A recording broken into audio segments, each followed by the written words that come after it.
morning. The Sustainability City Light and Arts and Culture Committee meeting will come to order. It is 9:32 a.m., December 5th, 2025. I'm Alexis Mercedes Rink, chair of the committee. Will the committee clerk please call the roll and let the record reflect that Councilmember Juarez is excused? Councilmember Lynn. Here. Councilmember Saka. Councilmember Strauss. Here. Chair Rink. Present. Chair, there are 3 members present. Thank you. If there is no objection, the agenda will be adopted. Hearing no objection, the agenda is adopted. Good morning, colleagues. Today is our final Sustainability City Light and Arts and Culture Committee meeting of 2025, but also a very special one, as it is also Councilmember Lynn's first one with us. So welcome, Councilmember. I look forward to tackling issues with you in 2026. And in that same spirit, we are just over a year out from the bomb cyclone that slammed our region in 2024, leaving 2 people dead from fallen trees and causing mass power outages for over 600,000 people across 11 Washington counties. I want to commend City Light for your dutiful response and hard work throughout that incredibly challenging outage that affected thousands of our neighbors. And then also note that the Trump administration has twice denied Washington State's $34 million emergency declaration to FEMA for damages and repair without explanation. And as an update, this decision remains under appeal filed by the governor's office. On a lighter note, today's committee has appointments to our Green New Deal Oversight Board, our Museum Development Authority, the Cultural Space Agency, and City Light Review Panel, followed by a briefing and discussion with City Light on infrastructure stability and reliability.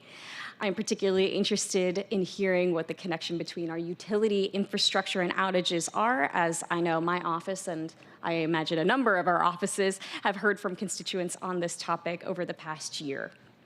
And with that, we will now open the hybrid public comment period. Public comments should relate to items on today's agenda or within the purview of this committee. Clerk, how many speakers are signed up for today?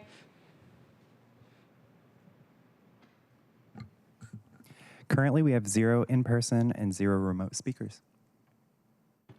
Okay. Considering there are no registered speakers, we will proceed to our items of business for today. So we will move on to committee business. Will the clerk please read item 1 into the record? Item 1, appointment 03349, appointment of Fatima Kaba as member of Green New Deal Oversight Board to a term to April 30th, 2028 for briefing, discussion, and possible vote. Fabulous, thank you. And giving our colleague from Office of Sustainability and Environment a moment to settle in, and once you're ready, if you could please introduce yourself for the record before speaking. Oh, and let the record reflect that Councilmember Saka has joined us. Thank you, Councilmember Saka.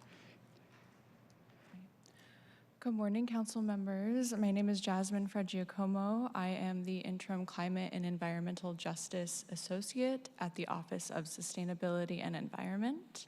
And as you mentioned, I will be introducing a Green New Deal Oversight Board appointment today.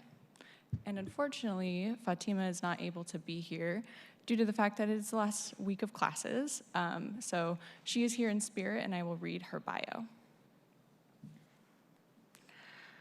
Fatima Kaba is a youth organizer, community advocate, and longtime member of the Rainier Beach Action Coalition, where she has been involved in environmental justice, youth leadership, and civic engagement work for over 6 years. Born and raised in Seattle with Gambian roots, Fatima is deeply passionate about creating spaces where young people of color feel seen, supported, and empowered. Her work centers around equity, healing, and shifting systems to better serve historically underrepresented communities, especially in South Seattle. She is excited to bring community voice and lived experience to the Green New Deal Oversight Board. Her appointment will be for an environmental justice organization representative seat. Thank you. Thank you. Colleagues, any questions from the office? No, then I think we will keep it short. Thank you for being here today and sharing a bit about this appointee. If there are no further questions, I move that the committee recommend confirmation of appointment 03348. Is there a second? Second. It is moved and seconded to recommend confirmation of appointment 03348. Any final comments? All right, will the clerk please call the roll on committee recommendation to confirm the appointment? Councilmember Lynn, Aye. Councilmember Saka, Aye. Councilmember Strauss, Aye. Chair Rink. Yes. Chair, there are 4 in favor, 0 opposed, with 0 abstentions. Thank you. The motion carries, and the committee recommendation that the appointment will be confirmed and will be sent to the December 16th full city council meeting. Thank you again for being here. Thank you again. With that, we're going to move right along. Will the committee clerk please read items 2 through 7 into the record? Items 2 through 7, appointments 03350, 03352, 03349, 03353, 00351, 00354, appointments and reappointments as members of the Museum Development Authority for Stephanie Ellis Smith, Robert Kaplan, Douglas E. Norberg, Rosita I. Romero, Robert Strong, and Raymond Tomas Jones for briefing discussion and possible vote. Wonderful. Thank you, and thank you all for being here. Once you get settled in, please introduce yourself for the record before speaking. Good morning, Chair Rink and Councilmember Strauss, Councilmember Lynn, and Councilmember Saka. Thank you for your time this morning. My name is Cindy Bolton. I'm the Chief Financial Officer for the Seattle Art Museum and the staff lead for the Museum Development Authority. Good morning, Council. My name is Ivy Bakeman, and I'm the Finance and Development Assistant at the Seattle Art Museum. Good morning, Council. I am Raymond Tymus Jones in consideration for membership to the MDA Council. Wonderful. Please proceed with the presentation of the appointees. Thank you. We have a number of reappointments that are being caught up in this meeting. We're very thankful to get them done before the end of the year. I've prepared comments for the reappointments and will be representing those 5 folks. And then Dr. Tymus Jones has joined us this morning. He is our new appointment, and he will be sharing some remarks as well. I'm just going to roll through, but if you have any questions on any of them, please stop me.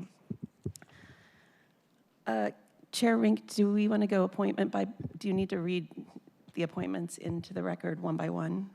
No, the Or clerk has we already already did that? walked through, so please feel free to just keep it content focused. We'd love to hear about the reappointments. Thank you.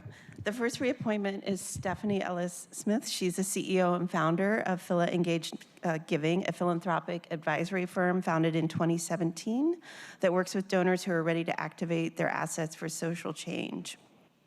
As an advisor and social impact specialist, she aims to build a world where philanthropy is a nurturing and equity-centered practice that connects wealth to the people and communities who need it the most.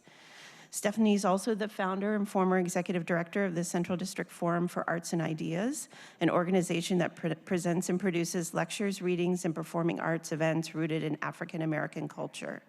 She's a leader with nearly 30 years of experience in the nonprofit and philanthropic sectors, and has served as a nonprofit CEO, a social enterprise COO, foundation trustee, business owner, and board member, and community activist.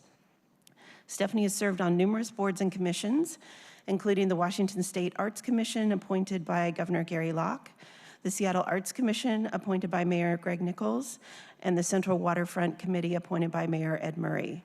She's also received numerous awards, including Puget Sound Business Journal's 40 Under 40 and Seattle Weekly's Best Expander of Cultural Boundaries.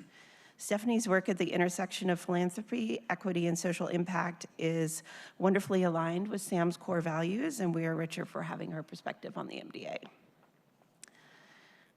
Next up is Robert D. Kaplan, or as I know him, Bob Kaplan, who is also a longtime SAM trustee. He is a UW grad with a BA in political science and a JD from the law school. Prior to retiring in his legal practice, Bob worked on cases involving small business, charitable organizations, artists, and authors, and was recognized by the American Bar Association for his pro bono work. He has served on numerous boards of nonprofit and community organizations that focus on healthcare for underserved community and the arts. With his wife, Margaret Levy, Bob is a passionate collector of Australian Aboriginal art, which they have generously shared with Sam for several important exhibitions, including Ancestral Modern, honoring 50 years of Papunya Tula painting, and Yirrkala art from Australia's top end. The next reappointment is for Doug Norberg. Doug is also a longtime SAM trustee, also since 2003. He's an original partner and retired vice chairman and president of Wright Runstad and Company, a leading developer in the Pacific Northwest. Doug was also the founder and director of Northwestern Trust and Commerce Bank. He has also supported the building of Benaroya Hall and was the former president of ACT Theater.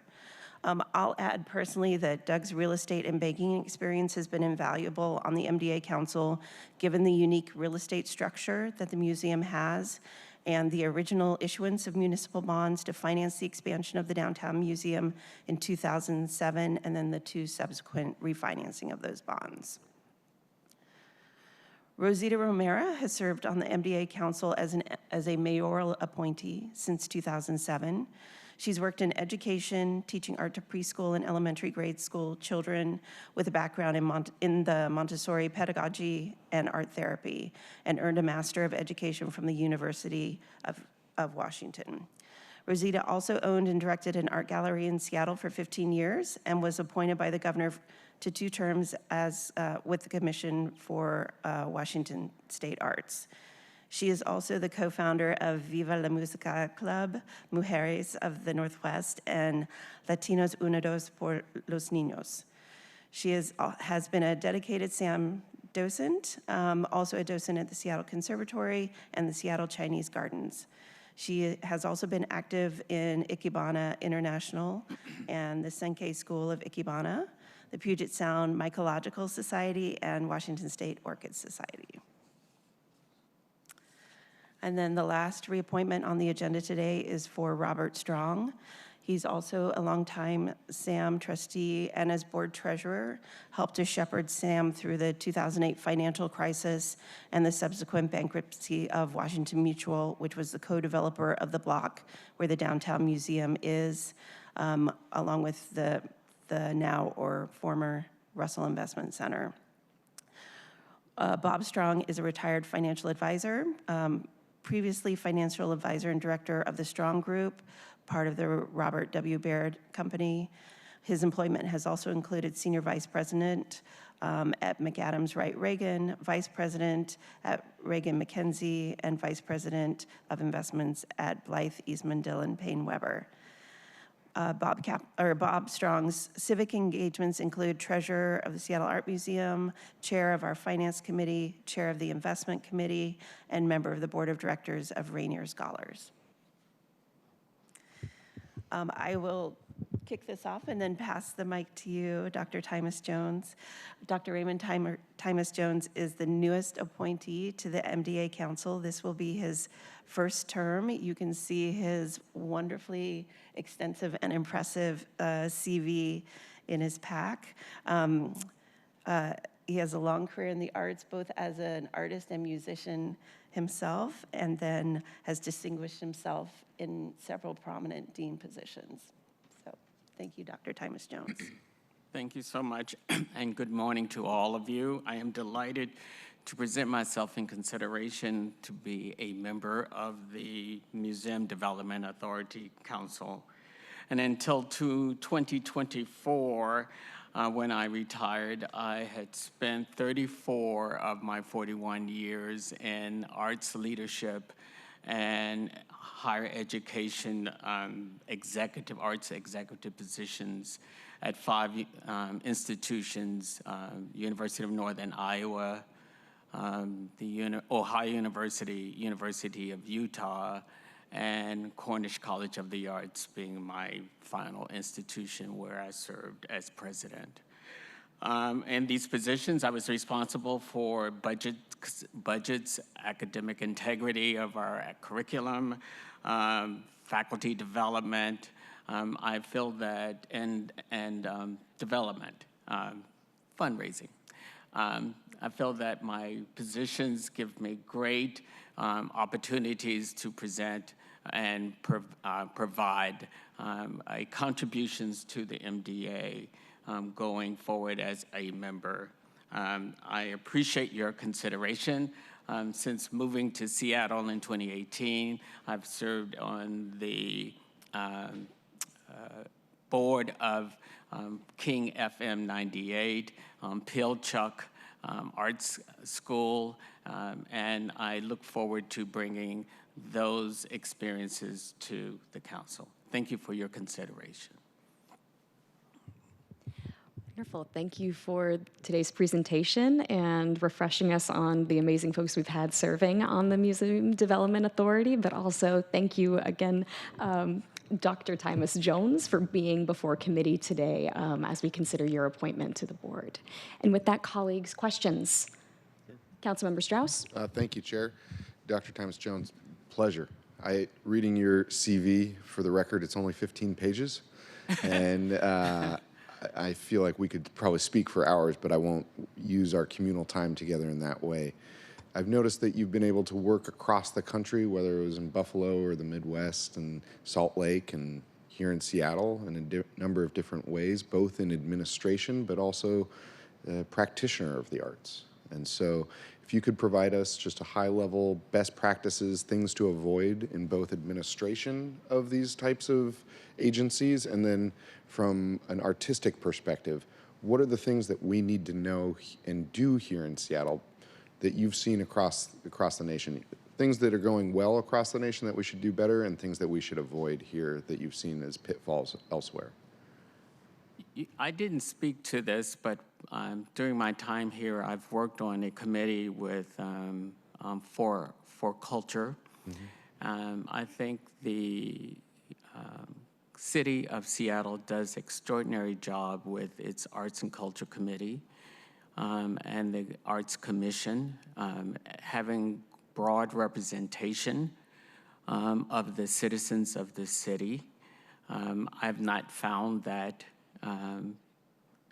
anywhere else to the degree I've found that intentionality here in Seattle.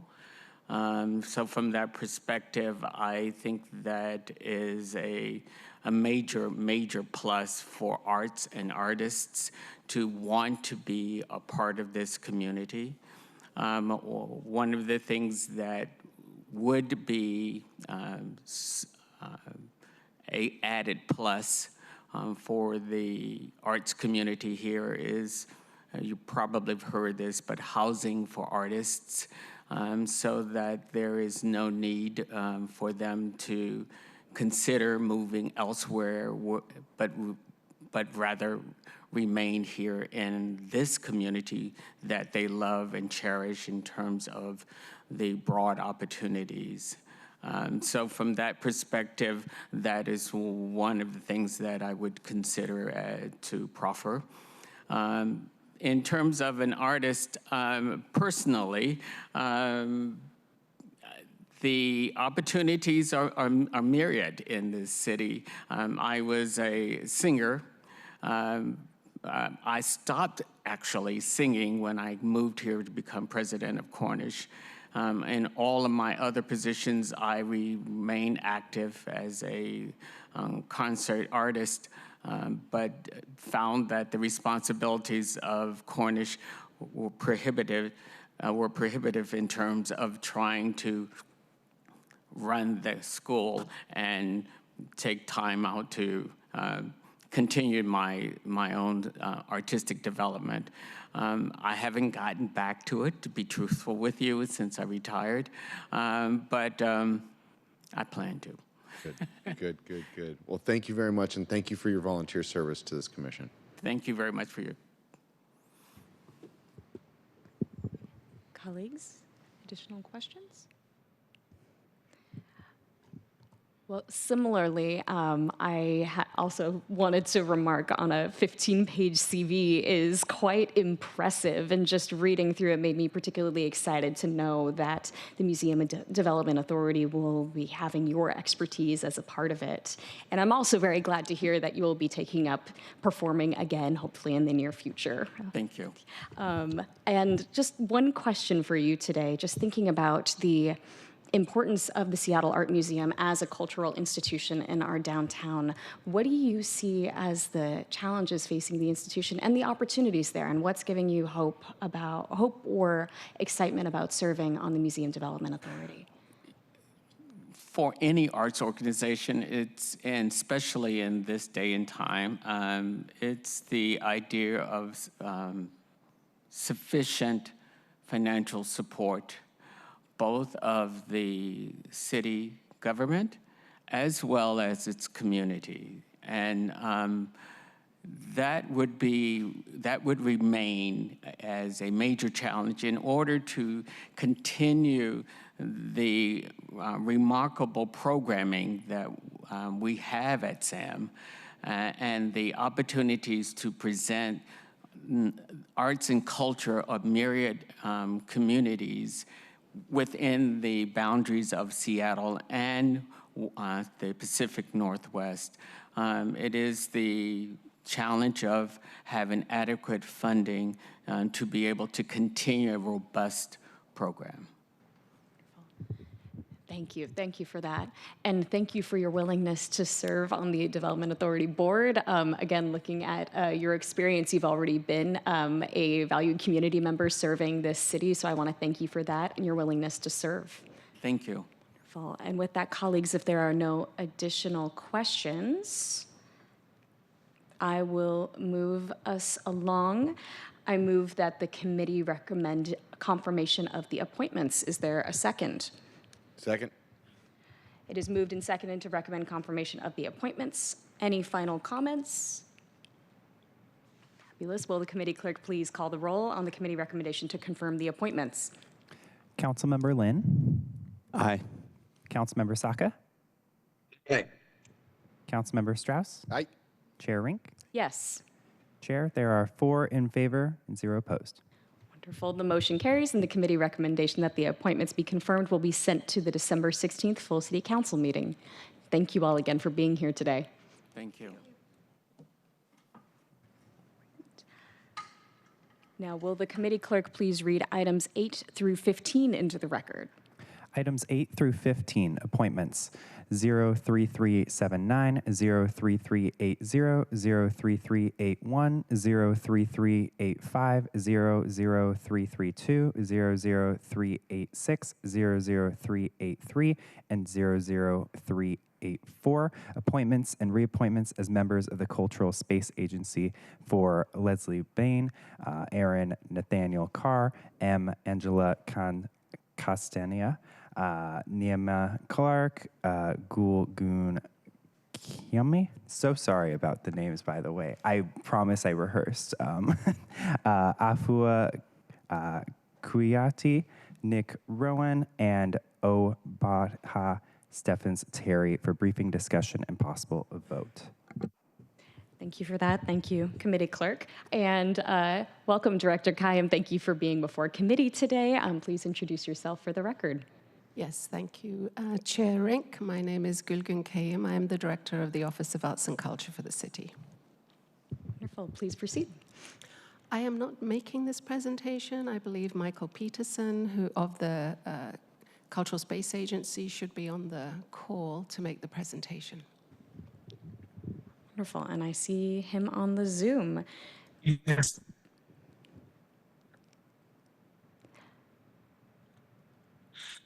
Good morning. Thank you for allowing me to be here. My name is Michael Peterson. I am the operator making today's presentation. As stated, we will be appointing numerous community members and reappointing others as well. I do believe that we have Leslie Bain on the Zoom who will be able to share for themselves. And I believe we also have Aaron Carr on, as well as Afua Koyate. So I will speak on behalf of the others currently not present. Naima Clark is being appointed today as a governing council member. She has extensive community experience and is the CEO of Nourishing Roots, fighting food injustice. And so we are so privileged to have her as part of the governing council here with Cultural Space Agency. Nick Ronan has extensive arts and culture experience and has been a great addition to the GC as well. And Obadiah Steffens Terry, another community leader who has continued to fight social injustice and racial inequities that have permeated the city, and we're so grateful to have these other folks as the governing council. And at this point in time, I'd like to pass it to Leslie, Aaron, and Afua to be able to speak on their own behalf today. Thank you, and I believe, Leslie, you are able to come off mute. I believe you've been promoted as a panelist, so feel free to speak when you're ready. Yeah, thank you. Thanks so much for having us here. I'm very excited to be part of the governing council, if so approved. I'm an architect, founder of Framework Cultural Placemaking. I've been involved since 2013, working with Matthew Richter in the Office of Arts and Culture on the foundational thinking and documents for the Cultural Space Agency. I worked with him on the CAP report, the 30 ideas for creation, activation, and preservation of cultural space, which this was one of those 30 ideas. And the report on setting up the Build Art Space Equitably program and Structure for Stability, which was the basis for setting up CSA. These documents are on the city's website. I've been active with Build Art Space Equitably since the beginning, been part of the Curriculum Development Committee from the first cohort. I believe strongly in this mission and the values of CSA and its importance to the city. So thank you for consideration. Thank you, Leslie. I also see Afua is on the line as a panelist. Afua? Yes, good morning, Council. My name is Afua Kuyate. I am born and raised in the Central area. I've spent the last 50 years building a ministry of African American music, song, and dance. Currently, we're celebrating our 40th anniversary this year. And this is my second term on the governing council. I currently sit as the vice president. Let's see, my first term was July 15th, 2021. And I'm very excited about coming into a second term. And my priority really is around commitment and being a voice for community. And thank you for being here this morning. And I also see Aaron Carr is on the line as well. If you're able to come off mute and share a little bit. Hello, good morning. Good morning. Hi, my name is Aaron Carr. I use they, them pronouns. Grateful to be here with you all today. I am originally from Detroit, Michigan, but I've been here working in community in Seattle for about 10 years now. I started off working alongside Seattle Public Schools and academic and behavioral interventions. In that time, I did a lot of cool stuff, even working with the district overall in co-designing the first youth advisory council and facilitating that process. And since then, I've kind of gotten into that role as a consultant in community, designing a lot of different processes where we really bring community members into the fold and ensure that their voices are amplified. I've done that work with the city of Seattle, at the Human Resources Department in creating curriculum.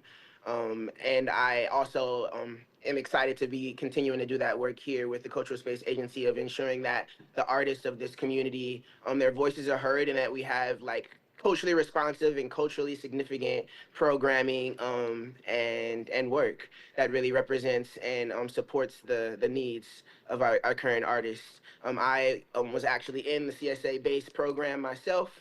And graduated and then kind of moved into supporting in some of the curriculum design and has just really enjoyed being on the advisory, on the governing council and ensuring that folks, continue to get what their needs are and get those needs met. Thank you for having me here.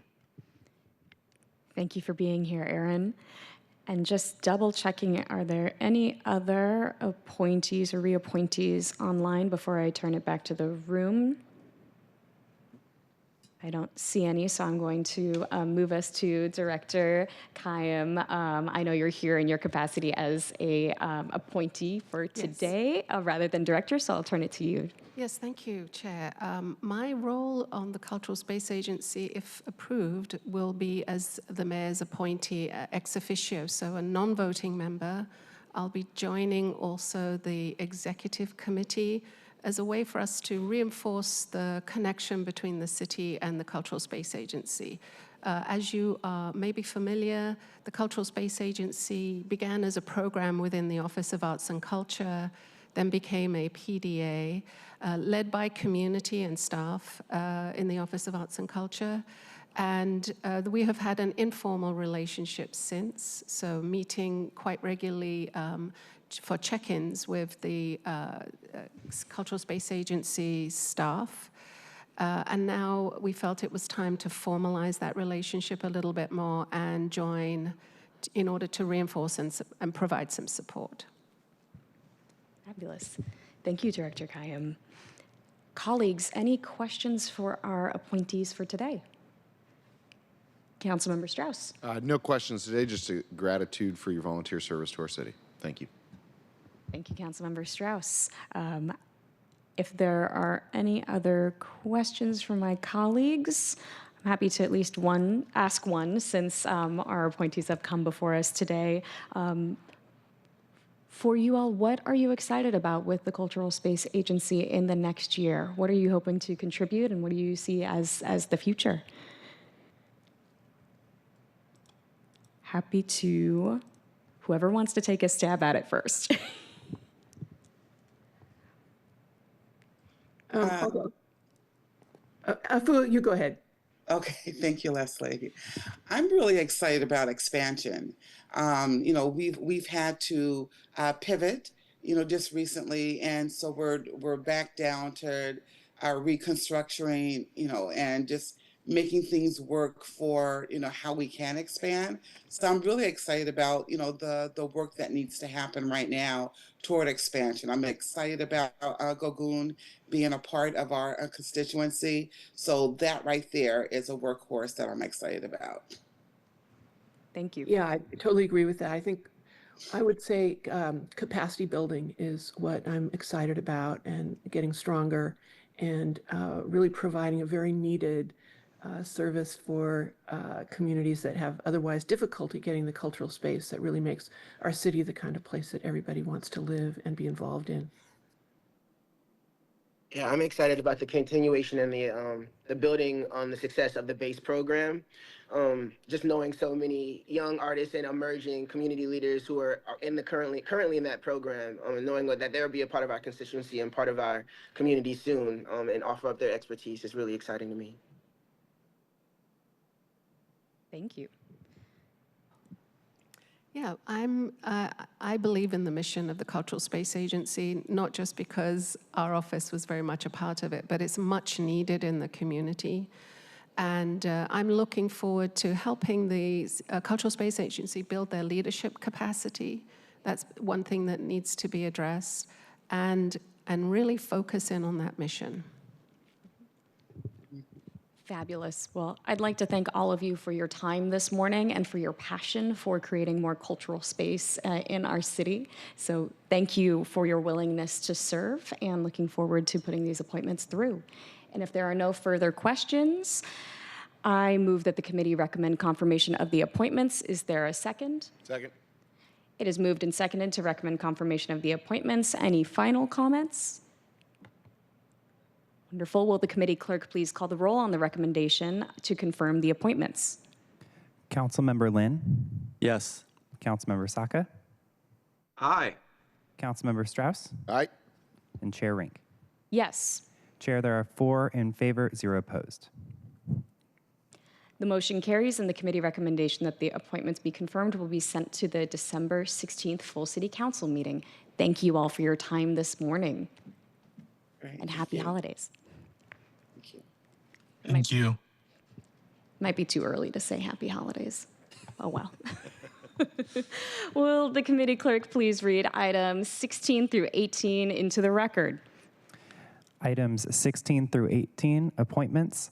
03361, 03360, 03359, appointments and reappointments as members of the City Light Review Panel for Leo L. Lamb, Toyin Olo, and Gina Christina Sima. Thank you. And I see our presenters are already at the table. So once you're settled in, please take a moment to introduce yourselves for the record. Good morning, Chair Rink and council members. My name is Bridget Molina. I'm Seattle City Light Council Legislation Coordinator. Good morning. My name is Angela Bertrand. I'm the Manager of Strategic Planning and Organizational Performance at Seattle City Light. Good morning, council members. My name is Gina Christina Sima, and I'm under consideration for appointment to the review panel. And Dawn Lindell should be perfect. Thank you. We'll work on moving over General Manager Lindell, and I am seeing a hand from Councilmember Strauss. Just a reminder, here at City Council, you have to speak directly into the microphone, very close. So please move those microphones closer to you so that you don't have to move around. Thank you very much. Thank you, Councilmember Strauss. In addition to being our historian, he's also our audio tech. And I also forget sometimes, so it's... Thank you, Councilmember Strauss. And I am seeing General Manager Lindell on the line. If you want to come off mute and introduce yourself for the record. Thank you, Chair Rink. My name is Dawn Lindell, and I am the General Manager and CEO for Seattle City Light. Today's items reflect our continued focus on accountability, responsible stewardship of public assets, and strengthening long-term reliability for the customers we serve. And our first item is the review panel appointments. So for this item, you will hear from our amazing strategic planning and performance manager, Angela Bertrand, along with our wonderful review panel members, our chair, Leo Lamb, joining virtually, and Gina Christina Sima, attending in person. The action before you includes the reappointment of 2 current members and the appointment of 1 new member supporting continuity in the panel's independent oversight of our strategic plan and our rate path. We are so grateful for the contributions of all of our review panel members. So with that, I will hand it off to Angela. Thank you, Dawn. As she said, I'm here today to seek the reappointment of Leo Lamb and Toyin Oluo to the review panel, as well as the initial appointment of Gina Christina Sima to the review panel. Was established in 2010 by ordinance. Their role is to review and assess our biennial strategic plan and the accompanying rate path, to provide an opinion on both when the plan is submitted to the mayor's office and the city council for approval. The review panel is made up of 9 members representing City Light customers and partners. As you can see, each panel member has a role. 5 of these positions are assigned by the mayor, 4 are assigned by city council. All 9 are confirmed by city council. Today, we're asking for the reappointment of 2 members and the appointment of 1 new member. First, we have Mr. Toyin Oluo, who was not able to join us today. He is the finance manager and controller at Nucor Steel, Seattle Steel Division, overseeing operations for one of Seattle City Light's largest industrial customers, contributing $29 million in electricity payments in 2023 and employing 300 people locally. With a strong background in financial management, Toyin has successfully implemented cost savings initiatives such as demand response programs, demonstrating both fiscal responsibility and a commitment to sustainability. His expertise and perspective as an industrial customer continue to bring valuable insight to the panel's work. Toyin is honored to serve a second term as the industrial customer representative, position 6, on the Seattle City Light Review Panel. Next, we have Mr. Leo Lamb, who joins us virtually today. He has been a Seattle resident for over 20 years and a former electrical engineering faculty member at the University of Washington. He brings deep expertise in sustainability, engineering, product design, consulting, and business development. He has a strong record of leading organizations through strategic planning and complex initiatives that drive innovation, performance, and growth. With a passion for advancing clean energy and equity, Mr. Lamb is honored to continue serving his 3rd term as member of the City Light Review Panel. If Leo is online, I was going to offer him a chance to add any comments. Thank you for that. I'm not seeing Mr. Lamb on the line, unfortunately. So maybe he'll join us as we're maybe chatting a bit with Gina during this process. But any closing remarks? I have one last person to add. We have Ms. Gina Christina Sima here with us today seeking her initial appointment. She brings extensive experience in e-commerce and business strategy and managed a $190 million portfolio at Amazon, helping thousands of small and medium-sized businesses grow through brand development and support. Her background in consulting and financial analysis has strengthened her skills in strategy, collaboration, and problem solving with a genuine interest in sustainability and community engagement. Gina is eager to contribute her expertise and perspective as the at-large customer representative, position 8, on the Seattle City Light Review Panel. Gina Christina, would you like to add anything?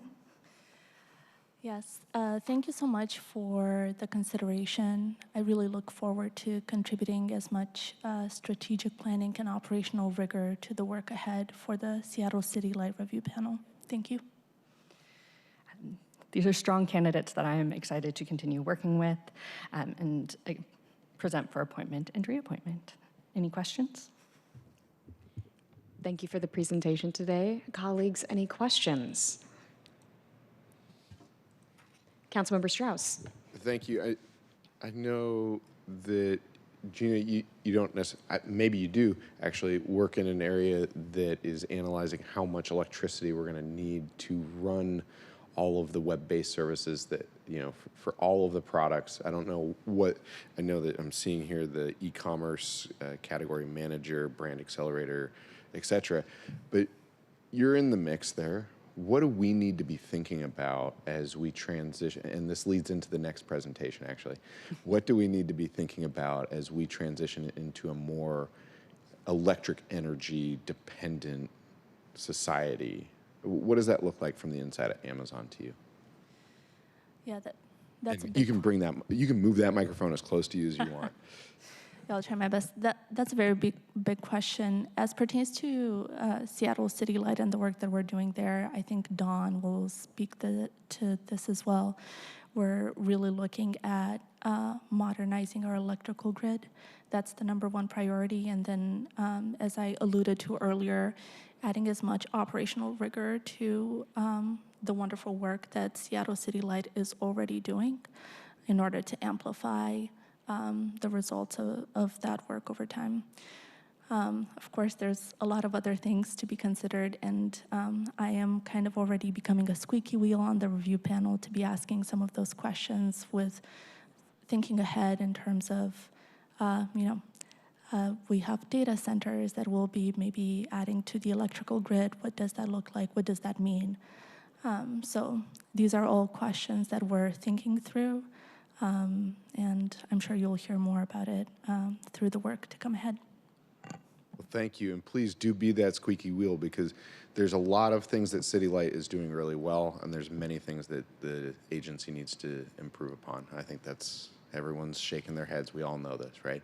And so much like in, I believe it was 2017 or 2018, the SDOT Move Seattle Levy Oversight Board had blown the whistle on we weren't in line to meet our objectives of that levy. If that oversight panel had not done that, we would not have been able to recalibrate and meet our objectives of that levy. So in the same way, I ask you to be that squeaky wheel and do good work on behalf of all City Light customers. Thank you for your volunteer Have my service. word. Thank you. Yeah. Wonderful. Colleagues, any additional questions for our appointee today? All right.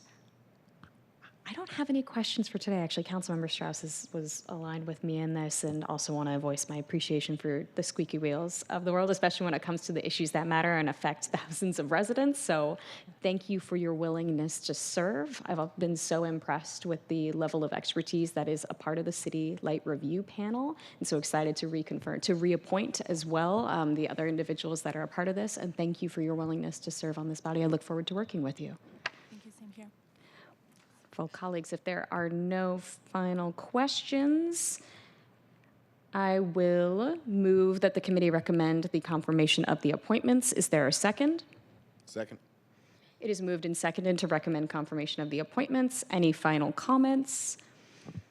Will the committee clerk please call the roll on the committee recommendation to confirm the appointments? Councilmember Lynn, Yes. Councilmember Saka, Aye. Councilmember Strauss, Aye. Chair Rink. Yes. There are 4 in favor, 0 opposed. The motion carries, and the committee recommendation that the appointments be confirmed will be sent to the December 16th full city council meeting.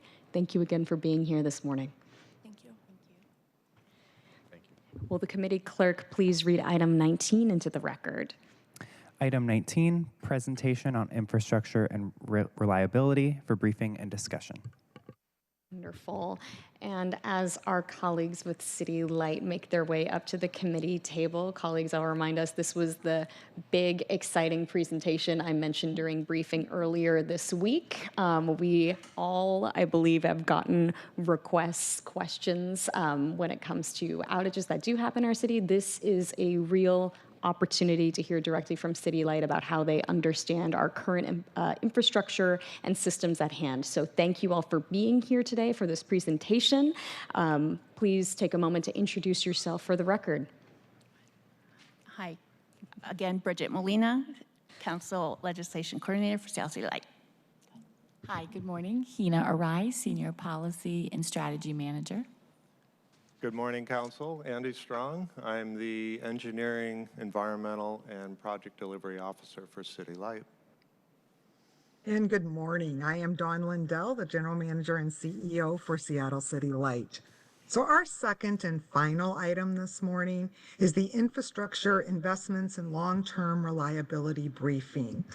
For this item, you will hear from Hina Arai, Senior Policy and Strategy Manager, and again from Andrew Strong. This presentation outlines the condition of the City Light-owned electric grid, current reliability trends, and the long-term investments required to improve our reliability and support Seattle's growth and, increased electrification. It highlights both the challenges ahead and the opportunity to build a more resilient and future-ready grid.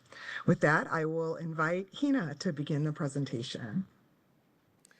Actually, I'll go ahead and start, Don. Again, thank you for the opportunity to update you on City Light's plan around our strategic maintenance for long-term reliability. This goes over the next 10 years. Over the next decade, we will face a significant journey as we need to address historically underfunded and deferred maintenance, elevate our reliability standards, and meet the accelerating demand for electrification across both residential and commercial sectors, as has been discussed before. If you were to ask whether these evolving resource needs will lead to rate adjustments beyond current projections, the answer is yes. We're actively evaluating what that looks like, but with that context, we'd like to walk you through some of our reliability numbers, key projects, and the resources required to support them. Slide 2, please. Just to ground us all, conventional power system really encompasses the following phases. It's power generated from a hydroelectric resource, solar or wind. Hydro is obviously something that we own and maintain at a high duration, at a high rate. And then we have wind and solar assets through PPAs or power purchase agreements. Substation transformer steps up voltage for transmission. Transmission lines carry electricity over long distances. Neighborhood substation transformers step down voltage to a distribution voltage. And then transformers on poles step down electricities before entering residential or commercial sectors, and again, a service line for residents. These are systems that Seattle City Light own and maintain. And as we get into some of the asset data information, we'll break it down into those sectors. It is important to realize that as our existing green energy resources reach capacity, we might be looking at nuclear and geothermal resources in the future. Slide 3, please.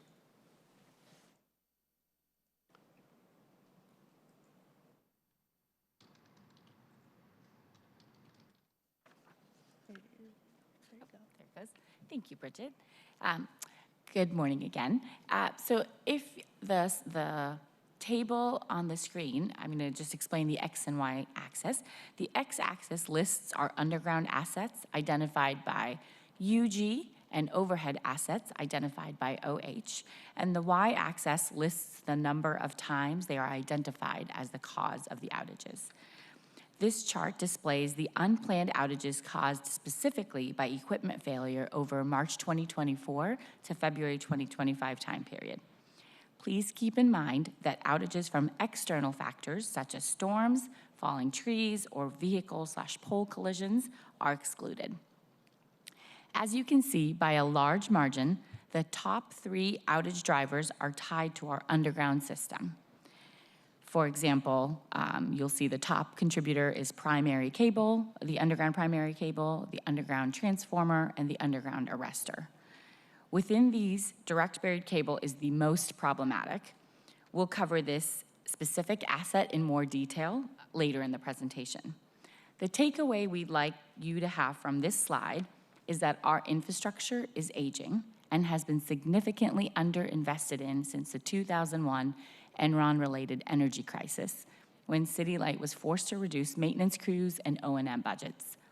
That investment gap continues to persist, and as such, meeting our reliability goals will require renewed and sustained investment, both in infrastructure and resources. Next slide, please. This second chart captures our reliability metrics over the last 4 years. So it's directly related to the slide I just shared, which is what's contributing to how we reliably serve our customers.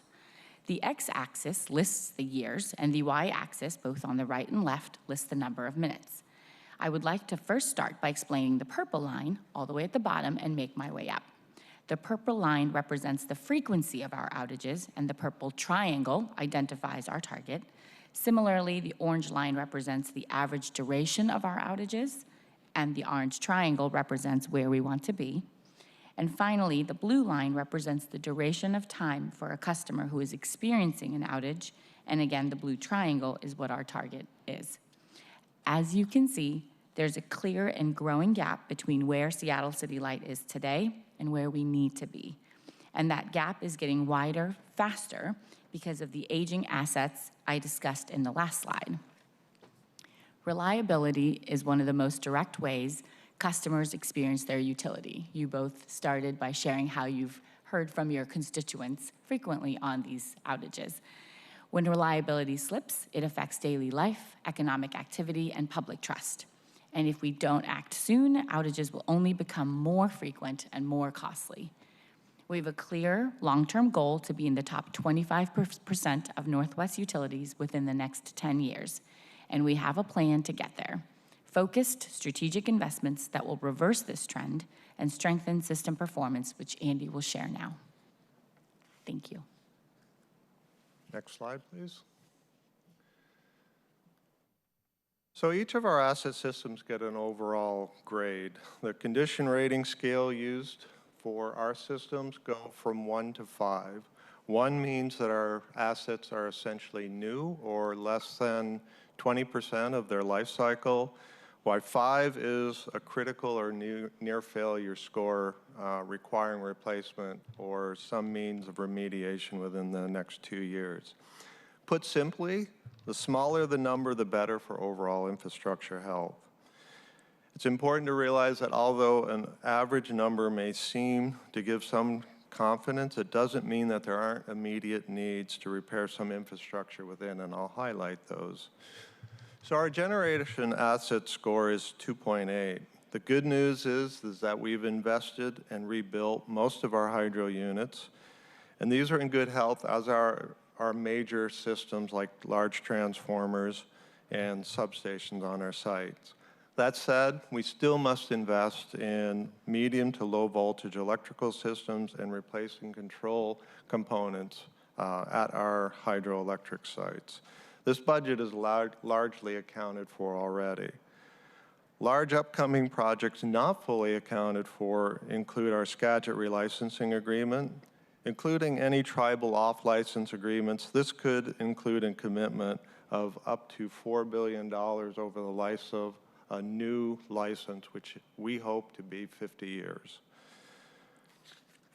Work would include immediate fish passage projects, tribal facilities, a small hydro project, and others.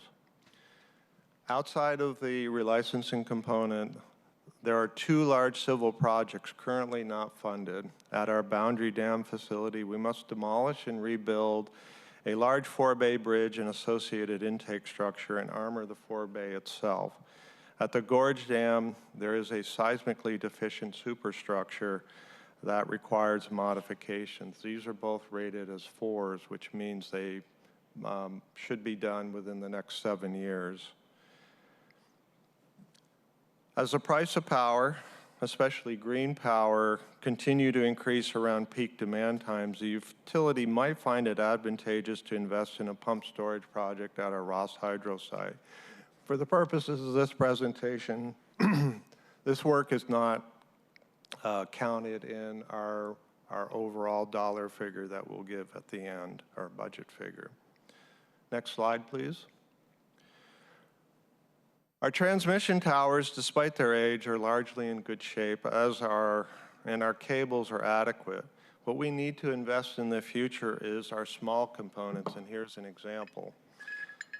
This is a cable hanger, but you can see that the attachment bolt is roughly 80% worn through. This is indicative of a lot of our system and involves more detailed work throughout our 660 miles of transmission. The reason why this is relevant is that City Light has a wildfire risk reduction strategy born out of necessity as a response to California fires caused by transmission line failures. From 2019 through 2023, the California Public Utilities Commission approved the 3 largest utilities in California, collecting $27 billion in wildfire prevention and insurance costs from ratepayers. The costs are projected to keep rising.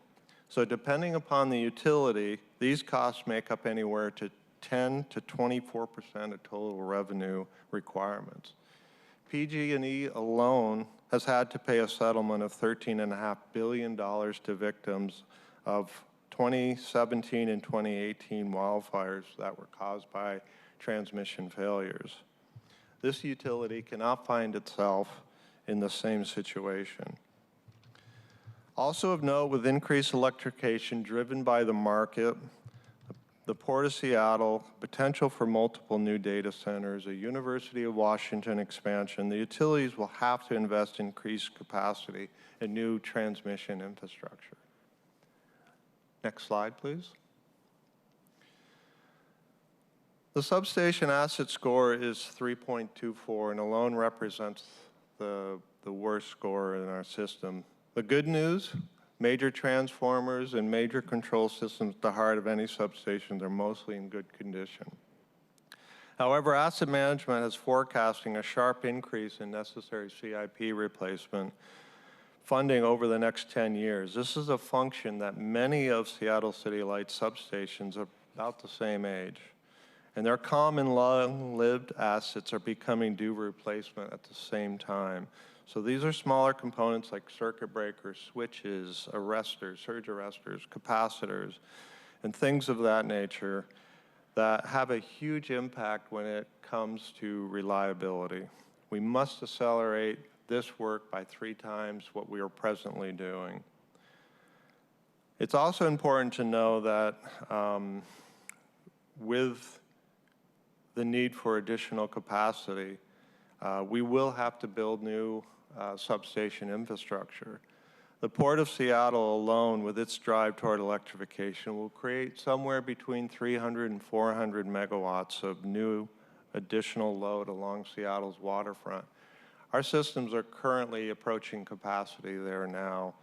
And we are currently planning for what a new substation will look like and where it'll be located. A cost of just a substation of this capacity is anywhere from $400 to $700 million, depending upon a number of factors.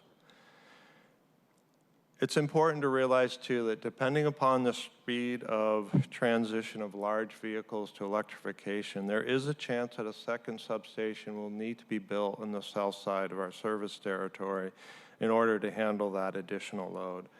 It's important to know that I'm also not counting this cost in the 10-year projections at this point. In the next 10 years, we anticipate having to install large battery systems as we see increased volatility in our transmission systems that serve our territory. Next slide, please. Distribution asset condition system scores. So Seattle City Light has two types of distribution. We have a looped radio system that serves most of our service territory, and a network system that serves our downtown and University of Washington areas. Our network score is 2.3. Our network represents a very well adhered to maintenance program and has proven over the years to be resilient and reliable. Our loop radio system is scored at 3.1 by a significant margin. As Hina has already pointed out, the top 3 failures in our loop radio systems are associated with our underground systems, which serve the majority of our service territory. Of those, it's our direct buried cable infrastructure that is most troublesome and is in fact largely driving our increased unreliability. A direct buried cable doesn't require expensive duct bank infrastructure. A duct bank is a series of conduit buried within concrete that new or replacement cable can easily be slid in and out of. The direct buried cable installations method used by City Light in the late 70s and 80s was a lower cost option used by City Light and several other utilities in the Northwest around the same duration. Neighborhoods that didn't want unsightly overhead lines formed local improvement districts, or LIDs, to fund the installation of this work. Direct buried cable is evenly distributed over most of our residential territory, and it's especially prevalent along view properties. There are approximately 330 miles of direct buried cable that we will have to replace, and because of its rapidly deteriorating infrastructure at this point, this must be done over the next 10 years. It's important to understand that this could represent a replacement program requiring as much as $2 billion alone over the next 10 years. Slide 9, please. While we are having to rebuild new or replace major existing infrastructure, we are also having to support major programs with partners outside of our systems. These include programs like Centrio, or formerly Seattle Steam. They are looking at a potential for 125 additional megawatts for their electrification to replace natural gas boilers. Sound Transit 3 and WashDOT on their 520 systems represent projects that will require City Light to replace major portions of our infrastructure and also add capacity. King County Metro Bus electrification represents about 75 megawatts worth of electric bus charging infrastructure. The University of Washington is looking at a campus expansion and the replacement of their central plant away from natural gas and toward electrification. There is an interest from at least 5 developers to locate new data centers within City Light's service territory. It's unknown at this point what this represents for total capacity, but it would be significant. As mentioned before, Port of Seattle has an interest in as much as 400 megawatts of electrification along the waterfront. Building Electrification Program, or BEPS, represents City Light's ability to partner with qualifying infrastructure owners and developers to create the necessary infrastructure for carbon compliance. And then finally, certainly not last and certainly not least, EV chargers. City Light must either directly install or partner to install over 11,000 chargers over the next 5 years. It's important to understand that affecting City Light's ability to support these programs and accurately predict capital costs are several global factors caused by uncertain tariffs, worldwide shortages, several regional conflicts, and others. How this affects us is via material timeline. So large transformers and switchgears that just a few years ago used to take anywhere from 1.5 years to 2 years to get, now take 3 to 6 years. Cost escalations due to material uncertainty, explosive electrification across the country, regional conflicts and uncertain tariffs again are driven up material costs far greater than regular inflation. And then human resources. To meet these tasks for the future, City Light does not have the number of engineers, project managers, field crews, contract specialists, or others that will be necessary to meet the challenges. So not counting the needs to purchase additional energy resources or the transmission necessary to transport that, and not counting the roughly $4 billion that we quoted earlier for the 50-year license at Skagit, or the possibility of a Ross pump plant, City Light is looking at roughly $3.4 billion of an additional investment over the next 10 years to safeguard our facilities and to improve our service reliability to meet our goals to benefit our customer owners. Any questions at this time? Thank you for the presentation. Colleagues, questions?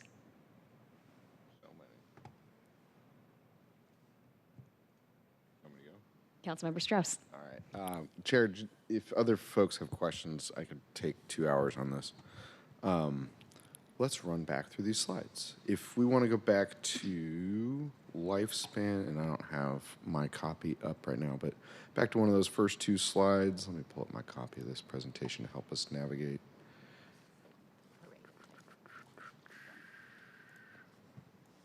There it is. Let's go to slide 2, if you would.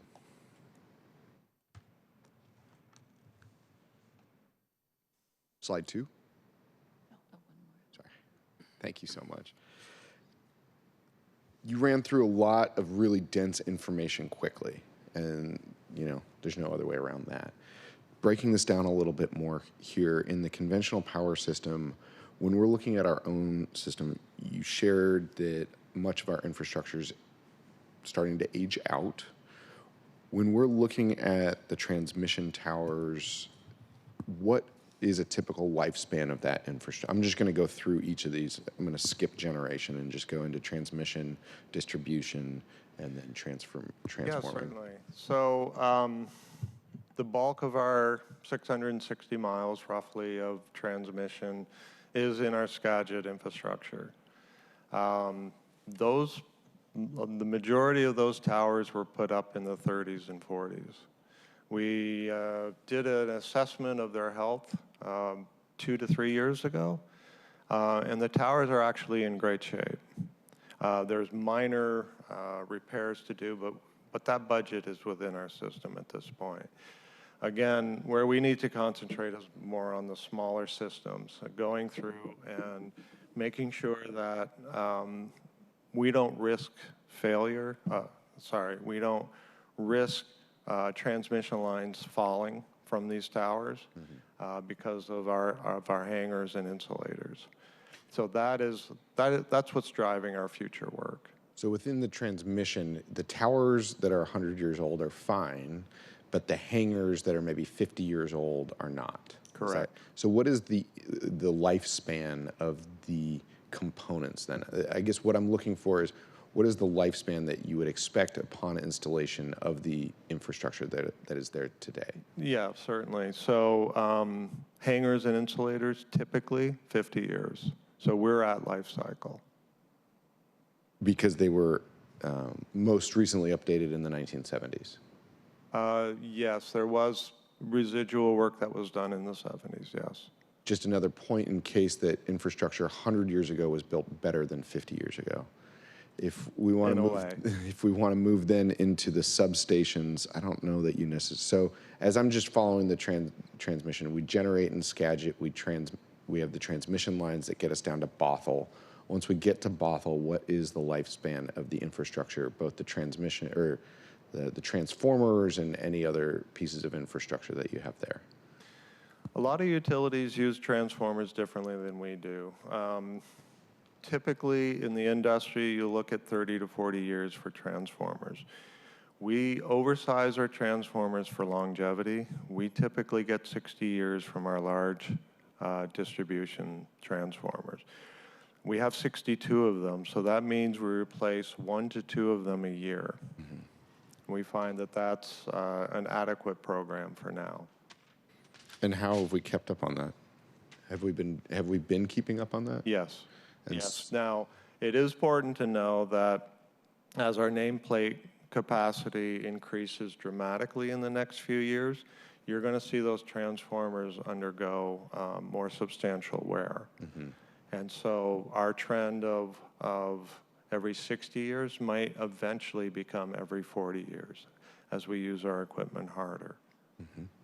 And so essentially what I'm hearing is that we buy transformers that are larger than our need, and so we are not operating them at their peak load, which creates less wear and tear, meaning that we don't have to replace them as often. That's just for transmission, not distribution. Is that correct? Correct.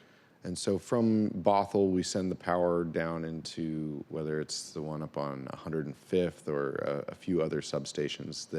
Is that where it then becomes distribution? We're moving from number 3. We talked about number 4 that is in, I guess, number 2 is Bothell. Maybe these are a little mixed up. But once we get back into the city, is that number 4? Yes. Yes, Okay. that represents Broad, Denny, any of the other major substations that we have. And so at Broad, Denny, the one up on 105th, at those substations, correct me if I'm wrong, we've transformers that are for transmission to get to another substation, and then we also have transformers for distribution. Is that correct? Correct. And so in the same sense with Bothell, we were just talking, we have transformers for transmission that are rated way above our use, and therefore we don't have as many problems. Yes. But then once let's move into distribution. What's the scenario there? We're moving we're downgrading the electricity from transmission level into distribution level, and then do we have to transform the energy once more, or is that the only? Our distribution in our network is 13.8 kilovolt. Our residential loop radial is 26 kV.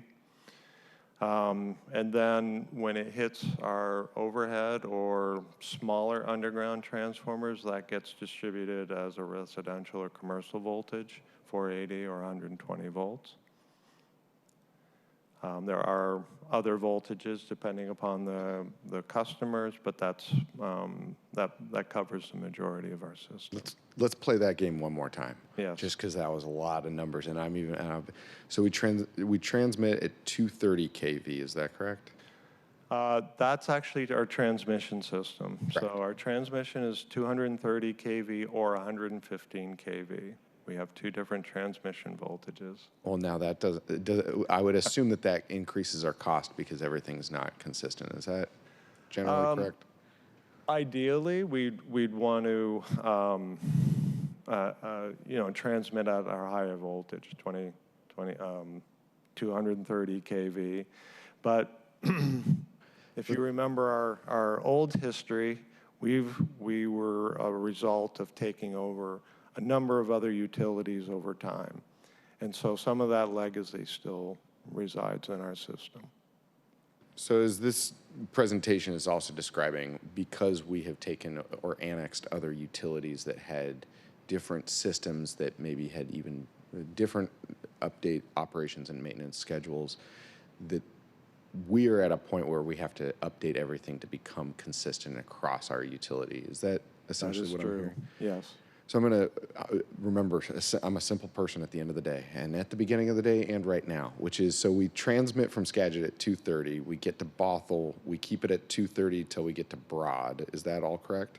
That is correct. And then once we're at Broad, we drop it down to 13.8, or do we drop it to 26? Broad covers both network and radio, so both. Okay, so so the 13.8 is network? 13.8 is network. And then to get into the radial systems, that's 26. Correct. And then to get into your house, that's 480 or 120 volts. Typically 120, yes. So when I'm looking at number 5, that's the 13.8? Correct. And then when we're looking at number 6, that's 26. Well, 6 is the transformers on pole step-down electricity before entering the residence. So that goes from 26 to 120 volts. So number 7 would be the 120 volts. Number 7 is just a short line between the overhead transformer and the house. Okay. Remember, I'm a simple person here. You've given me a simple picture, so I'm just... Yep. What I'm getting at here, so let's talk about the network. We heard about transmission being generally okay because of how we've run that project. At the network level, the 13.8 kV, what are the transformers there? Did we also purchase above the specs that we needed to use, and we're using it at a lower rate and creating more longevity? What's the lifespan for the transformers at the 13.8? We do. Those are smaller underground transformers, and they are in a more difficult environment than our large transformers. So typically, we'd assume 30 years. And we have a healthy replacement program for that for our network systems. And is the network distribution consistent across the entire utility, or are we also seeing a difference between the utilities that we've annexed? So that is consistent, and again, it's important to realize that the network system is concentrated on downtown Seattle and the University of Washington. So we have 2 network systems. And those are consistent across downtown and UW? Correct. Great.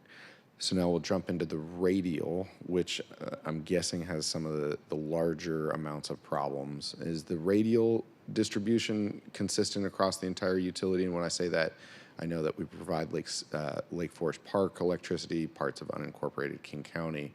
So it's outside of just the city boundaries. Is this all consistent, or do we need to It is. upgrade? It's all consistent at 26 kV. Okay. And within there, what is the lifespan of the infrastructure of those transformers? Transformers themselves, overhead transformers are roughly 30 years. We are starting to be much more progressive in changing those out at an accelerated rate, more because of expanding capacity than life cycle conditions. And then to get from the 26 down to the 120, maybe this is where we're having some conversation difficulties, is that then I thought to get down to 120 was the overhead transformer that we're seeing identified as number 6. Is that correct? That's correct. It's important to realize, too, that there are some underground transformers that are also doing the equivalent of the majority of the overhead. So where there is direct buried cable systems, for example, those are underground transformers doing the same work as what number 6 is showing you. We'll get into direct underground cable and buried underground cable in just a minute. Correct. So now I'm going to bring it back into out of the theoretical and into the real. A number of years ago, residents in Ballard reached out regarding repeated power outages, and we were talking, I think, one almost every month for some Yes. period of time. It was Yes. it was way above the levels of. I mean, it was probably what moved some of the data in one of the slides here, really pushing that envelope. When we had those discussions, you were sharing that infrastructure was at the end of its lifespan or nearly there. Yes. It had most recently been replaced in the 1970s. So these are the underground transformers. Is it also buried cable in that area? That wasn't direct buried cable. That was all in duct bank. And the issue that we found was that the infrastructure was failing because it was not only at the end of its lifespan, it had gotten to the peak level of its usage. So rather than running it at a lower level to increase the lifespan, it really got ramped up. Right. To get to the point in the conversation where we said a whole swath of infrastructure needs to be replaced, City Light was replacing it one by one, piece by piece, trying to fix the problem with a cost efficiency, as best cost efficiency possible. But through that, what I noticed is that when one thing was fixed, it would just push the wear and tear to another part of the system, breaking it down. Correct. That's when you came in and replaced all of the infrastructure to bring it all up to the same grade. We have still had a power outage since then, but I won't bring that up now. I guess I already did. Just to say, using that experience on Market Street in Ballard, how many parts of our city are in that same position or about to be in that same position? A significant number. When we do talk, so that scenario is a good scenario, but I'd like to bring it back to the direct buried cable because that really represents the worst of our system. It is 330 miles. That's substantial. It does represent a number of your districts for council overall because, again, it's prevalent in the residential areas. I know several of you have gotten some letters from constituents that are quite upset, and rightfully so, about unreliability in certain areas, a large number of outages.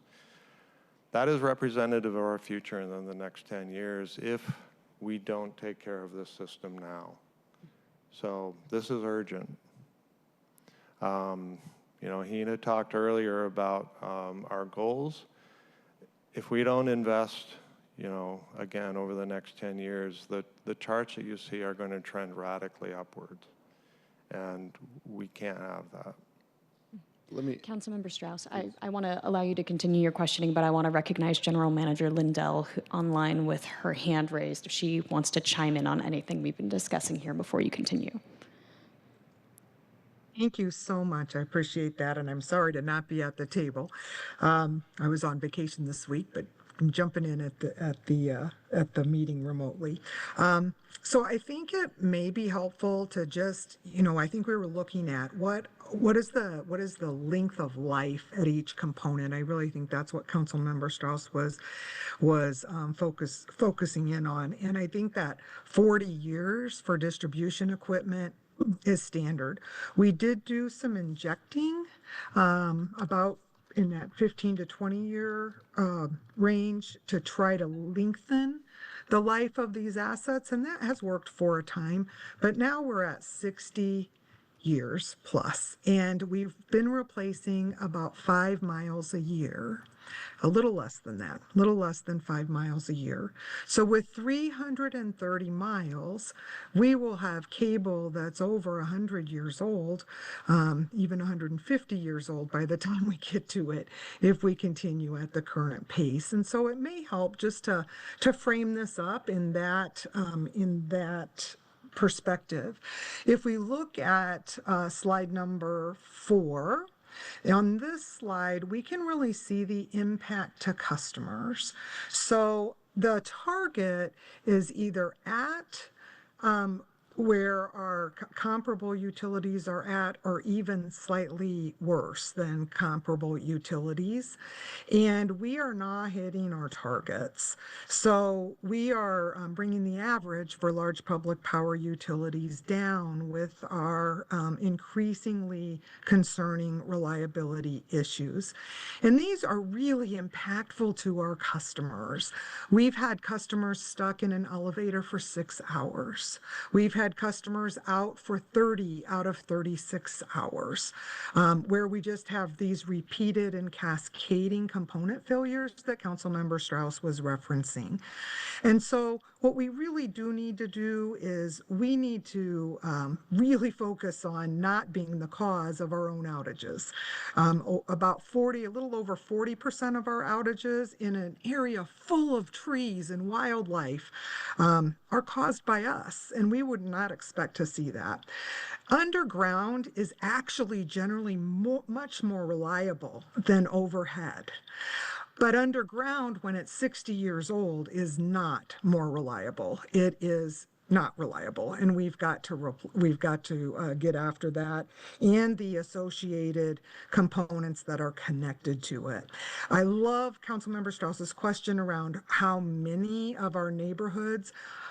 Many of them. If you think of our downtown network as kind of a big circle, that part of our grid gets an A+.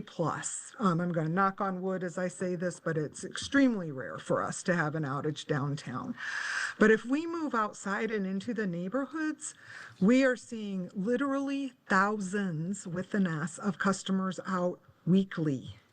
And again, with 40% of that laying on the deferred maintenance. So we have gotten every bit of life out of these components. Man, we have maximized the investment that people 40, 50, and 60 years ago made in this grid. And it's just now time for us to do that investment.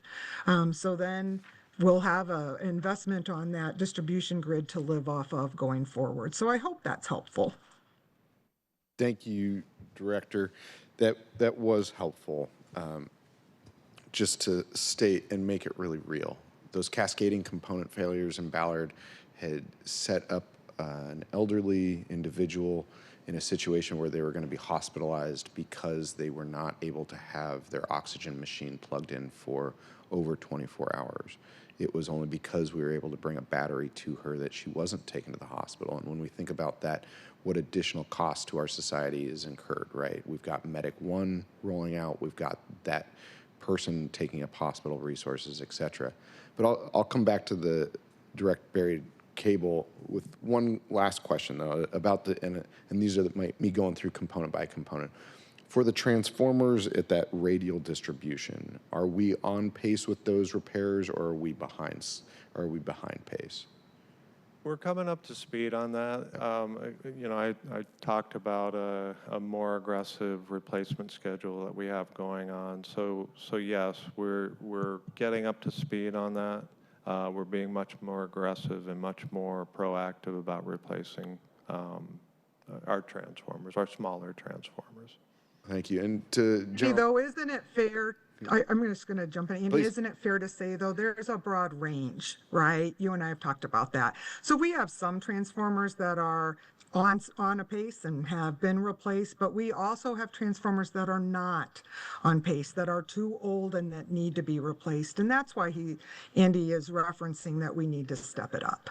So I think it's just best to be as straightforward and tell the whole story from worst to best at this point in front of you. Amen. Thank you, General Manager. And just to note, you said you have 330 miles of direct buried cable. Is that correct? Yes. So if you were to stretch that out from here southward, you would arrive at Roseburg, Oregon. Which is nearly, it's just Grants Pass between Roseburg and California. And so that's the amount of cable that we have under our streets, under our, making sure that our network works. The only, CEO Lindell mentioned that it would take us 130 years at our current pace to replace this. The only thing worse than that were our sidewalk replacement program until the last transportation levy increased the amount of sidewalk money going there. What is the real cost that we're going to have to look at to replace all of this direct buried cable? And I would assume that if we're deploying crews to do this, there are places where there is above ground cable that we want to underground as a cost efficiency. Can you help walk me through this? Yes. You mentioned Lake Forest Park earlier. That is a community with a large number of tree canopy. That is an example of one neighborhood where we want to go in as part of this overall replacement work and underground those overhead systems. There are plenty of other areas in Seattle. Let me jump in here, and I might peeve off Lake Forest Park a little bit here. So are Seattle utility customers paying for Lake Forest Park's upgrades? No, there's a separate franchise agreement for Lake Forest Park, Shoreline, and other franchise cities. Okay, thank you. Sorry, I cut you off for what is the cost that we're looking at for replacing these 330 miles? So what we're estimating for our direct buried cable is about $2 billion over 10 years. So roughly $200 million a year. This will be done through a very large design build program where we'll partner with potentially an international company that has the capacity to be able to do this work. Realistically, you're looking at 30 to 33 miles a year. That's an enormous civil infrastructure work. There's various means that we can use to minimize neighborhood disruption, but there's going to be plenty of areas where we're going to have to work with our citizen owners and try to minimize the disturbance to their daily lives, but it is going to have impact. And so if we're replacing about 30 to 33 miles per year, that gets us from here to Redmond, if you go along the Burke-Gilman Trail, maybe Correct. not across 520. When we're looking at that, you bring me to a point that I was going to bring up later, but it's important for us to be using our own workforce here in our region and increasing our apprenticeship opportunities ahead of, and maybe it is advanced planning with a local company. Yes. So that they are able to get their apprentices in and along their learning schedule so that when this bow wake of work it becomes available for requests for proposal in this area, that we've got locals, that we've got local apprentices, we've got priority hire working for us on these big projects. That's a statement, not a question. Well, I'll just move on. Well, you're absolutely right, and we've had those discussions with Local 77. In addition to that, there's new technology that we're going to be using, and they're going to be working with us to learn that new technology and eventually take that over. Thank you. One last point on this is you mentioned that the problem that we are facing here in this way started in 2001 after the Enron financial scam is what I'll call it. I don't know what other people call it. We've heard this come up, this moment in time come up in many different presentations over the course of these few years, whether it was for the amount of money that we're saving back as our rate stabilization fund. There's many different ways that 2001 and the Enron scam hurt us.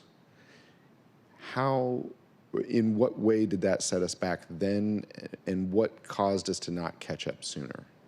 Yeah, the Enron crisis, or the Western energy crisis, what it's also known as.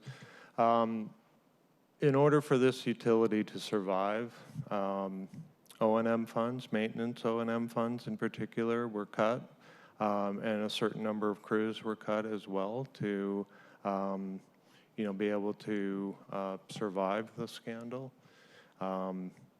It's fair to say that that has never been made up in the duration. That is something that certainly within this 10-year time frame we'll look to address and bring before the council. I think it's really important to bring that up because much like in the 2008 recession, there are state level departments that have never come back from those cuts.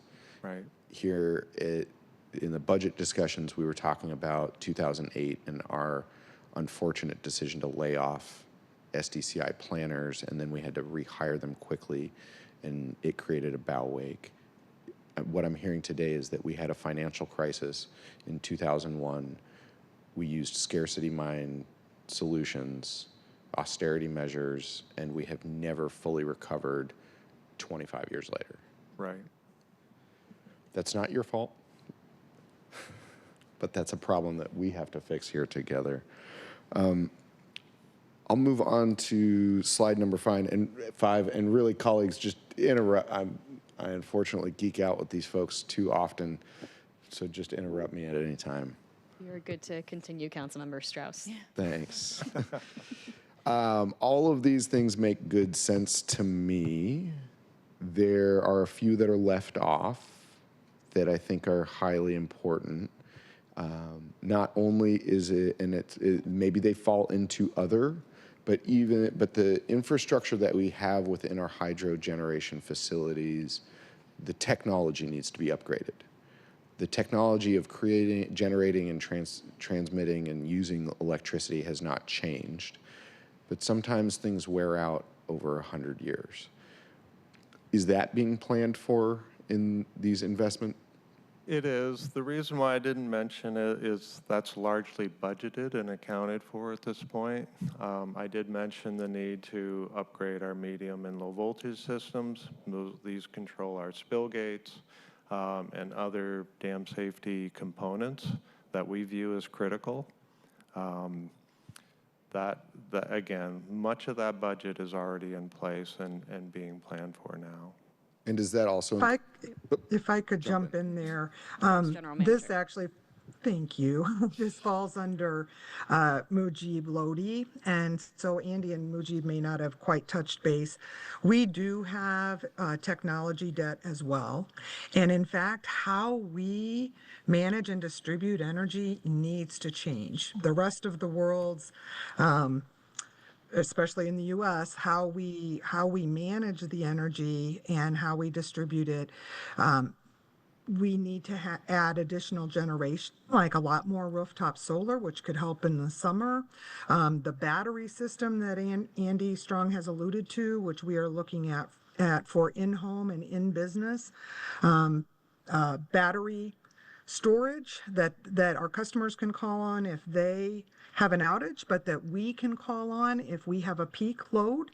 We need to be able to put these electrons into play, and that means that we need to have them join the grid through inversion into the right phase. Electricity runs in 3 phases. That's why there's three wires. And while back to Ghostbusters, we can say we never want to cross the phases. It's not because it makes them stronger. It's because it makes the signal weaker.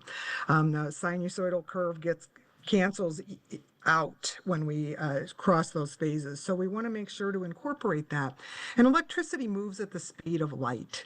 So we need technology that also moves at that speed that will help us to incorporate that handily. And we have the ability to be more efficient, to do more with less, with the right technology in place all along our system, with sensors along transmission, with how we utilize the technology in our generation sites. So there's a lot of opportunity there for more efficiency, and we will be bringing forward a presentation on our technology needs as well. So I just wanted to, again, flavor the conversation with that a little bit more total picture that Andy may not be quite aware of. Thank you. Fantastic. Thank you, General Manager. That will then, I'll save my questions about, or I guess statements about our, and I don't know the technical term for the building where we are watching all of the grid and the transmission and all that. The System Operations Center. System Operations Center feels more like the lunar moon landing than it does an electric vehicle. and so I just say that, we'll come back to that. But in the generation, I will highlight for you here and now that it is as critical that we keep the components that keep the energy flowing as it is. We keep up to date the parts of our generation facilities that keep our employees housed and healthy. And so when we come back to the committee, I want to make sure that I receive updates on the housing updates at Boundary Dam. I know that the housing in Diablo had to be evacuated after the sourdough fire, and we have an opportunity to do full bore replacement of those buildings that probably haven't had updates since the mid or early 80s. Correct. As well as some of the break rooms in those generation facilities. Walking in there, it feels, and you know, no harm, no foul. It feels like you're walking right back into 1978. There's VHS tape players, you know, and all the rest. All that to be said, we need to make sure that the employees that are part of our city family that are in remote and far-flung parts of our state that might not even have cell service are able to be cared for in the ways that every other city employee are cared for. So I don't know if that falls into other. I wanted to bring that up with you today. So nothing further here. If we want to move on to transmission investments, please. Right here, I think the biggest flag that I have is the wildfire mitigation, as I've been able to meet with PSE, and I can't recall the utility in eastern Washington. Chelan or Grant County? It's Buena Vista. That's the one. Okay. I mean, sitting down and speaking with them about their wildland fire mitigation, it's incredible. We have far fewer miles of transmission than they do. They have swaths of our entire state, whereas we have a single corridor. That said, in parts of the state where they are providing transmission, there are not weather data centers because they are so remote, and that reduces their insight and ability to be able to correctly shut down or reduce load or go into those wildfire mitigation strategies. Granted, the eastern side of the state is drier and hotter and more prone to wildfire. What I will share with you here and now is that those issues are coming here. We saw that with,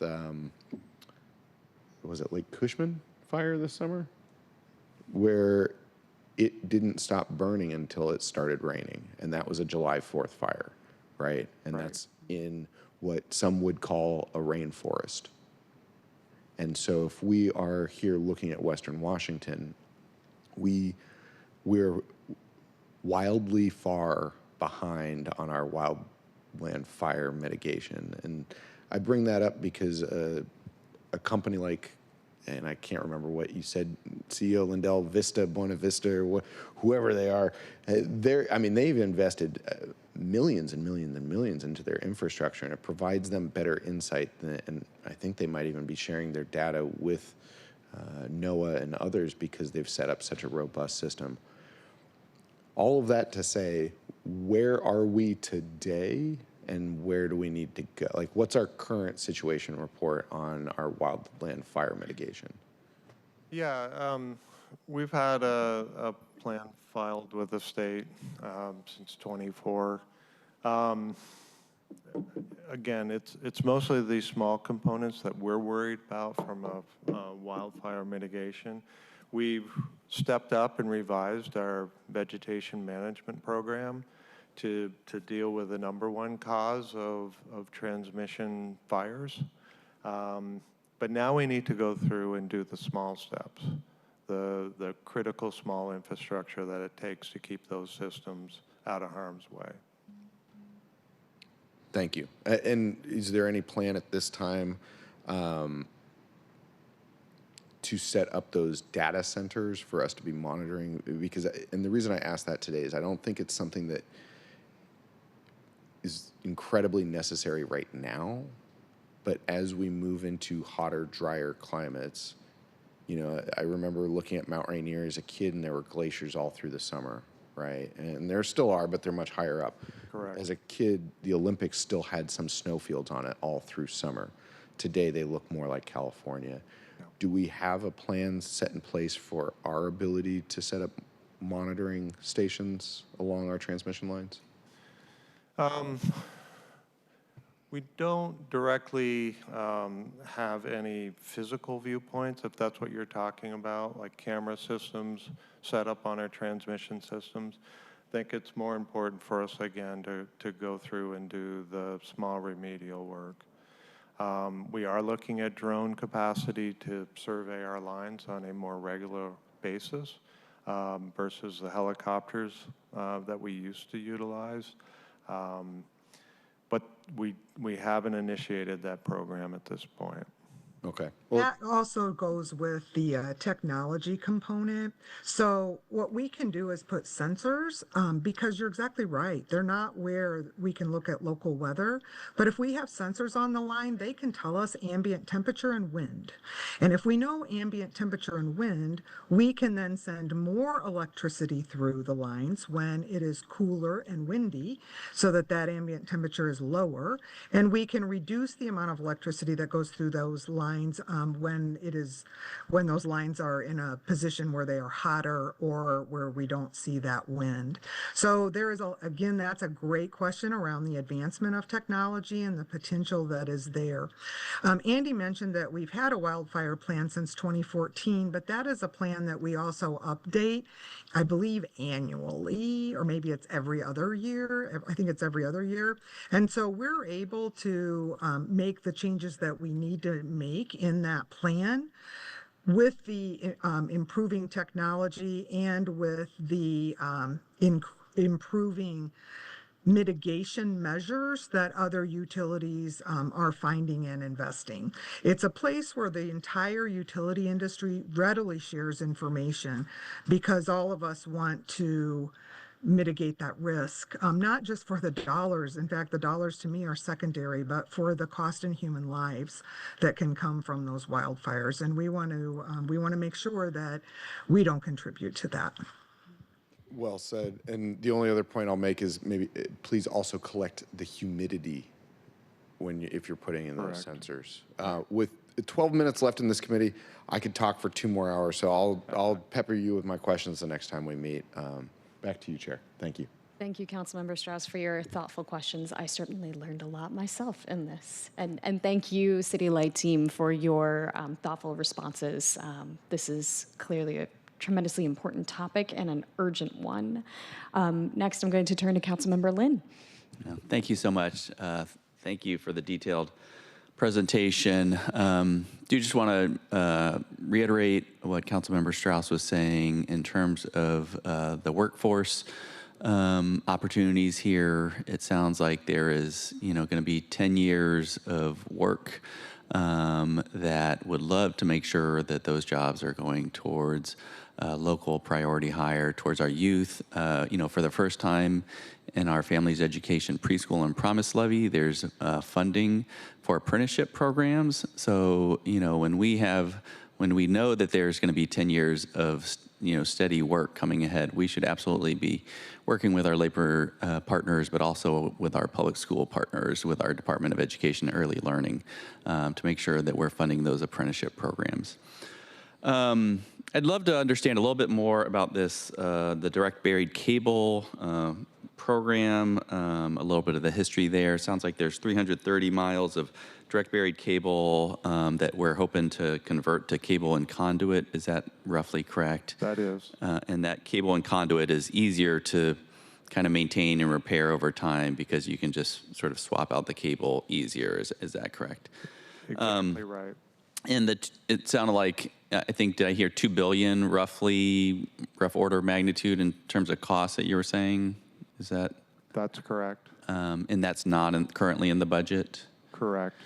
And is that mostly on the residential side? It is. So yes. that would potentially affect residential rates, correct? Okay. And I'd like to understand a little bit if there's like a map where these were located. I think you talked a little bit about the history of this, where local neighborhoods were paid for undergrounding through local improvement districts. I did hear in general that, undergrounding is more reliable, but it sounds like this direct buried was perhaps, I don't know, this is my commentary, perhaps not the best choice. And so I just want to understand a little bit about the history. I want to understand if there's some equity issues in terms of certain neighborhoods that were able to, pay for this, that now we're paying for it as a system. Which neighborhoods these are in, and what neighborhoods don't have this. Is this underground, buried underground cable? Is this 26 kV? Is this similar to what we would see in terms of like a distribution line in other neighborhoods? That is also correct, yes.